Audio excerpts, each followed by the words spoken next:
Hello મિત્રો, કેમ છો? આઈ હોપ તમારું આજનું ગુજરાતીનું પેપર સૌથી બેસ્ટ ગયું હશે. જોરદાર પેપર રહ્યું હશે. જો તમે પાછલા 5 વર્ષના પેપર સોલ્યુશન જોયા હશે જે મેં ચેનલ ઉપર પ્રોવાઈડ કર્યા હતા. મિત્રો, આ વિડીયોમાં તમને ધોરણ 12 ગુજરાતીનું 2024ની એક્ઝામ, માર્ચ 2024ની એક્ઝામનું સંપૂર્ણ પેપર સોલ્યુશન જોવા મળવાનું છે. એક પણ પ્રશ્ન આપણે બાકી રાખવાના નથી. ખોટું નહીં હોય, ઓકે, ખોટું ગતું નહીં હોય. બધું જ સાચું સોલ્યુશન છે. તો ઝડપથી આપણે શરૂઆત કરીએ. એકવાર ચેનલ જરૂરથી કરી દેજો સબસ્ક્રાઈબ. અને આપણા આઈએમપીમાંથી પણ ઘણું બધું પૂછાણું છે. અહીંયા વિભાગ એ આપેલો છે. ધના ભગત કયા ગામના વતની હતા? ધોળા. આ વિકલ્પ થોડો કાઠો રહ્યો હશે કારણ કે આવું બધું આપણે વાંચેલું ન હોય. ભાવના આબુલા લોકગીતમાં નાયિકા કોને મનાવવા અથાગ પ્રયત્ન કરે છે? પતિને. પછી ગોપિકા રંગની સમીપ ન જવાનું કહે છે તો શ્યામ રંગની આવશે, ડ આવશે. બા એકલા જીવે કાવ્યના કવિના મુકેશ જોશી. જુઓ ગઝલનો સાહિત્ય પ્રકાર ગઝલ. અને પથ્થર થથર ધ્રુજે કાવ્ય કયા સંગ્રહમાંથી લેવામાં આવ્યું? છંદોલય બૃહત છંદોલય બૃહત. અને આ તો અનુક્રમણિકાનો વિડીયો મેં એટલે જ કહ્યું હતું, ખાસ જોજો કારણ કે 6 માર્ક્સનું આવે છે. 3 માર્ક્સ અહીંયા કવર થઈ ગયા, જો જોયો હશે તો વિડીયો. સમગ્ર બ્રહ્માંડમાં કોણ વ્યાપેલું છે? શ્રી હરિ. દમયંતી પોતાના પિતા આગળ કઈ મૂંઝવણ રજૂ કરે છે? તો મંડપમાં તેને ઘણા બધા નળ રાજા દેખાય છે. એમાંથી સાચો નળ કયો એ ઓળખવામાં મૂંઝવણ રજૂ કરે છે. પોતાને વનમાં જવા માટે લક્ષ્મણ ઉર્મિલાને કયું કારણ આપે છે? તો રામ સીતાની સેવા કરવાનું કારણ આપે છે. પાણીએ કપડાં ધોવાનો કયો સમય પસંદ કર્યો?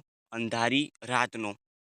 પરમાત્મા પૃથ્વી પર કયા સ્વરૂપે રહેલા છે? પાઠ 19માં મળી જશે. ચારેય દેવો એકબીજાને શાપ આપ્યા. પાઠ 3. ભાવનાબુલા લોકગીતમાં નાયિકાને કયા દુઃખ વેઠવા પડ્યા? પાઠ 9. ઓલિયો ગ્રામજનોને શું કહ્યું? તેનું શું પરિણામ આવ્યું? પાઠ 17માં મળી જશે. મોટો પ્રશ્ન અહીં આપેલો હતો.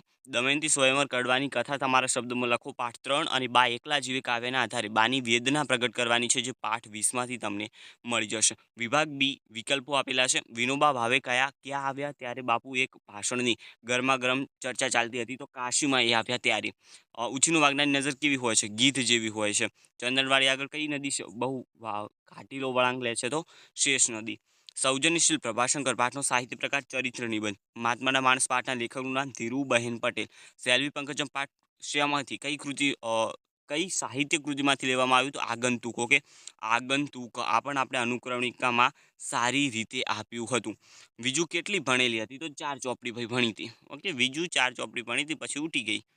અનિરુદ્ધ અને તેના મિત્રો કઈ રમતમાં લીન થઈ ગયા? લખોટાની. ડૉક્ટર બાબા સાહેબના જીવનની તત્વત્રી સ્વતંત્રતા, સમાનતા અને બંધુતા. પૂજા રહેઠાણમાં શું બનાવ્યું? કૂબો બનાવ્યો.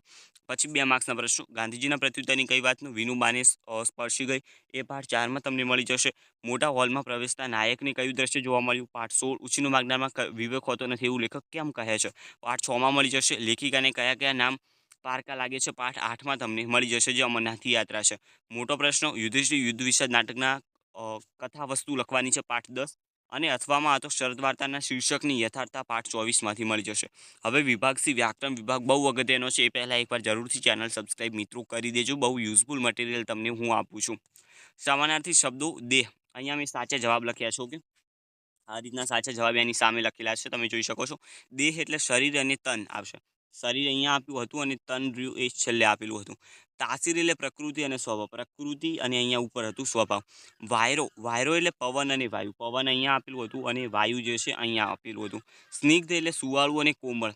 અને ભીતિ એટલે ડર અને બીક. આમાંથી મિત્રો આ જે છે એમાંથી આ વાયરો છે એના સિવાયના 4 આપણે પેપર સોલ્યુશન જે કરાવ્યું હતું એમાં કવર અપ કરી દીધા હતા સમાનાર્થી. એટલે સારી રીતે તમને આપ્યા હશે જો વિડીયો જોયો હશે તો. એની પછી છે અમે ત્રણેય ઘોડસવારીની આવડતવાળા હતા. તો અમે ત્રણેય ઘોડસવારીની અણઆવડતવાળા નહોતા. આ રાજમુકુટ પર કલંક લાગ્યું છે. આ રાજમુકુટ નિષ્કલંક નથી. નિસ પછી પાછળ કલંક લખવાનું હતું. ઓકે, નિષ્કલંક નથી. પછી એની પછી આપેલું છે મેના બહેન ઉત્સાહમાં આવી ગયા. તો મેના બહેન નિરુત્સાહમાં ન આવ્યા. અહીંયા ખાલી નિરુત્સાહ લખવાનું. નિરુત્સાહમાં ન આવ્યા. હું અસભ્ય માણસમાંથી સેવક બન્યો. તો હું સભ્ય માણસમાંથી સેવક બન્યો નથી. સભ્ય લખવાનું. સભ્ય એકલું ખાલી સભ્ય લખવાનું. કાઢી મૂકવાનું. મને શરત મંજૂર છે. તો મને શરત ના મંજૂર નથી. શબ્દ સમૂહ. જીવ માત્ર પ્રત્યે એકાત્મ ભાવ. સરખામણું કરું તો સમરસતા લખવાનું હતું. વડના વૃક્ષ પર આવતું ફળ ટેટો. આ દિવાળીનો ટેટો નથી. ઓકે, આ એક વડનું વૃક્ષ જે છે એનું ફળ આવે એને ટેટો આપણે કહીએ છીએ. ધ્યેયહીન સૂઝબૂઝ વિના. તો એમાં આવશે લક્ષ્યહીન. તમે લક્ષ્યહીન લખી શકો અથવા દિશા શૂન્ય. સૌથી સારો શબ્દ આમાં રહેશે દિશા શૂન્ય. દિશા શૂન્ય એટલે કે દિશા શૂન્ય. ઓકે, તમને થોડું વાંચવામાં દિક્કત થશે, હું વચ્ચે લખી દઉં. જરૂરી છે આ લખવું, કારણ કે ઘણા બધાએ નહીં લખ્યું હોય. દિશા શૂન્ય, સમજી ગયા? દિશા શૂન્ય. લક્ષ્યહીન પણ તમે લખી શકો, પરંતુ અહીંયા ધ્યેયહીન આપ્યું છે એટલે આઈ થિંક એ ન લખવું જોઈએ. તમારે આમાં દિશા શૂન્ય જ લખવું જોઈએ. એની નીચે સમુદ્રમાં લાગતો અગ્નિ, વડવાનલ અને આંખનો પલકારો નિમિષ. અહીંયા ઓકે, ની છે. ઓકે, નિમિષ આ રીતે લખવાનું હતું. શિષ્ટ રૂપ આપવાના છે. હાટેથી એટલે દુકાનેથી, ટાણે એટલે સમય. યુધિષ્ઠિર કંઈક આ રીતના લખાશે, શ્વેતકેતુ કંઈક આ રીતના, અને સુનકારમાં ખાલી આ પાછળ આમ કરવાનું હતું, બાકી બધું એનું એ. નીચે પછી આપેલા છે, કાઉન્સમાં આપેલા પ્રમાણે કરવાનું છે. પહેલામાં નિપાત શોધવાનો છે, તો જ્યાં તો હતો ને એ નિપાત છે. તો પછી વાત કરતામાં ખાલી જગ્યા ફફડી ઉઠી, તો લખવાનું. વાત કરતામાં તો માતા ફફડી ઉઠી. હું જંગલી જાનવર જેવો છું, વિશેષણ આમાં જંગલી આવશે. ઉછીનું માગનાની ખાલી જગ્યા ખાસિયત હોય છે, એક લખવાનું હતું, ખાલી એક કરીને આવી દેવાનું હતું, 1 માર્ક્સ મળી જોત. અમરનાથ યાત્રા જવા માટે અષાઢ કે શ્રાવણ માસ અનુકૂળ રહે છે, તો કૃદંત જવા હશે, જવા. એના હાથ પર ઝાપટ ખાલી જગ્યા કહ્યું, મારીને. કૃદંત લખવાનું હતું, મારીને. દૂરથી આવતો દેખે વાલાને કઈ વેગથી, કૃદંત છે આમાં આવતો, ને એનો પ્રકાર છે વર્તમાન કૃદંત. ઠરીઠામ બેસવું એટલે શાંતિથી બેસવું અથવા તો શાંતિથી રહેવું, એ પણ તમે લખી શકો છો. આનો વાક્ય પ્રયોગ કરવો જરૂરી હતો. ઓકે, રોડવી લેવું એટલે ચલાવી લેવું, અને દિલમાં રામ વસવાય એટલે દિલમાં દયા હોવી, એ રીતે તમારે લખવાનું હતું. વાક્ય પ્રયોગ કરવાનું ન ભૂલતા. અચ્છા, ભૂલ્યા ન હોવા જોઈએ. હવે તો શું ભૂલો, પરંતુ ભૂલ્યા ન હોવા જોઈએ. તો માર્ક્સ, જો ભૂલ્યા હશો તો માર્ક્સ તમારો જે છે આમાં કપાઈ જશે. અહીંયા હવે તમે 61મું જોઈ શકો છો. કાઉન્સમાં પ્રમાણે કરવાનું હતું. લેખન રૂઢિની દ્રષ્ટિએ સુધારવાનું હતું. તો આગલી જે છે એ સાથે જોડી દેવાની, જગ્યા બચલી છે એ દૂર કરી દેવાની. આગલી સાંજે ઘોડા પસંદ અલગ લખવાનું છે, અહીંયાથી ક કાઢી મૂકવાનો છે, અને રી ભેગો લખવાનો છે, કરી લખવાનું છે, કરી.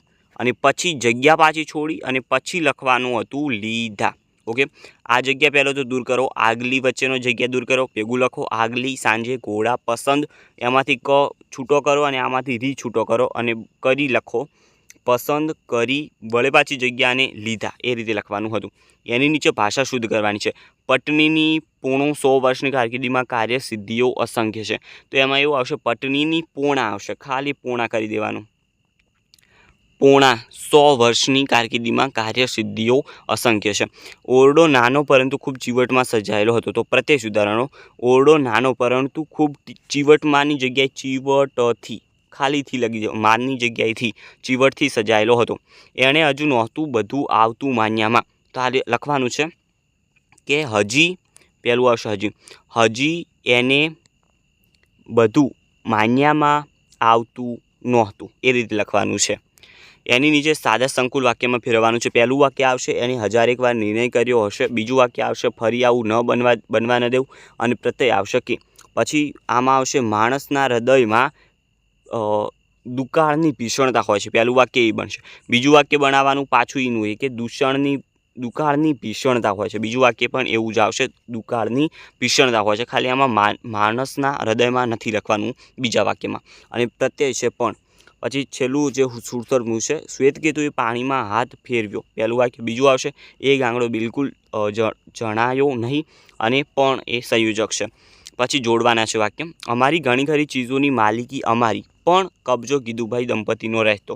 દેવરાજ કેમ્પસના સ્ટેશને ઉતર્યો ત્યારે એને સૌ પહેલાં એની બાની યાદ આવી. 12 વરસ વગડામાં આથડ્યા, પણ કોણ જાણે કેટલા વરસ કાઢવા હતા. એમાં ગમે તે 2 જ લખવાના છે. ઓકે, વિભાગ ડી તમે જોઈ શકો છો. અહીંયા અર્થગ્રહણ હતું, એક કાવ્ય આપેલું છે, એ તમે જોઈ શકો છો. અહીંયા આગળ પણ કાવ્ય તમે જોઈ શકો છો. અહીંયા સુધી છે. નીચે પ્રશ્નો આપ્યા હતા. ધૂળમાં પડેલું ફૂલ કવિને શું કહે છે, તો તેમને ઉઠાવવા માટે કુસુમ એમને પ્રાર્થના કરે છે. ફૂલ ઉપરાંત બીજા કયા પદાર્થો છે, તો કંકર થઈ ગયું. ઓકે, કંકર તમે લખી શકો. ફૂલ થઈ ગયું, કંકર થઈ ગયું. ઉભય પાર્શ્વ સૌ પ્રાણી, ઉભય પાર્શ્વ સૌ પ્રાણી, એ બધા પ્રાર્થના કરે છે. આજીજીના શબ્દોમાં એ પ્રાર્થના કરે છે. વિનંતીના શબ્દોમાં એ પ્રાર્થના કરે છે. બધાની એક સરખી માગણીથી કવિ શી મૂંઝવણ અનુભવે છે, તો એ મૂંઝવણ અનુભવે છે. એમનામાં બળ રહેતું નથી, એમનું જે હૃદય છે એ કંપી ઉઠે છે, અને એ કરગરવા લાગે છે.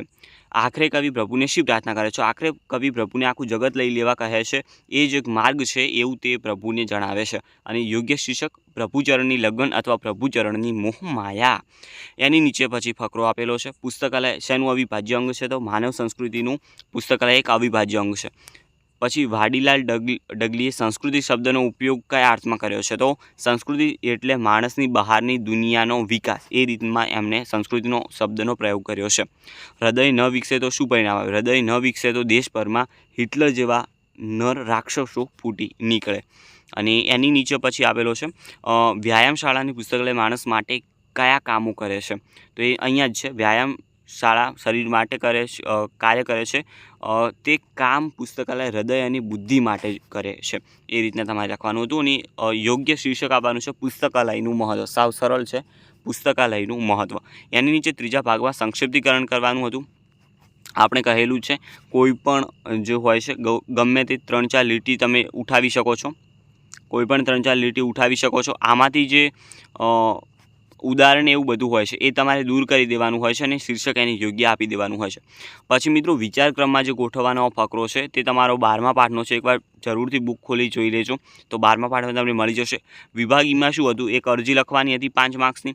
એના નીચે પછી વાદાત્મક ગદ હતું. એના નીચે ભાવાત્મક ગદ હતું. એમાં શિસ્તનું માનવ જીવનમાં મહત્વ. તો શિસ્ત વિશે એક ફકરો જોરદાર લખવાનો હતો, માર્ક્સ મળી જત. અને નિબંધ આખરે શું હતું કે આજની સમસ્યા ભ્રૂણ હત્યા, રાષ્ટ્રીય એકતા અને લોકશાહીનું સાચું બળ જનતા. મિત્રો આ નિબંધ મેં કહ્યો હતો હોટપીકમાં આ વખત માટે મૂક્યો હતો મેં આ લોકશાહીનું સાચું બળ. અને કહ્યું હતું કે આ વખતે ચૂંટણી આવી રહી છે તો પૂરેપૂરી સંભાવના છે કે આર્યોઈ તમારે નિબંધ આવે ને આવ્યો. જે મિત્રોએ સારી રીતે વાંચી લીધો હશે એમને જોરદાર લખ્યો હશે તો પૂરા 10 માર્ક્સ મળશે. એટલા જ માટે કહું છું વિડીયો પૂરેપૂરા જોતા રહો તમે. ચેનલ ઉપર તમારા માટે જ હું કન્ટેન્ટ મૂકું છું. મિત્રો આવા જ વિડીયો બીજા પણ છે, સંસ્કૃત વિષયના પણ છે. એકવાર જરૂરથી જોઈ લેજો. ચેનલ સબસ્ક્રાઈબ કરી દેજો. મળીશું નવા વિડીયોમાં. ત્યાં સુધી ગુડ બાય.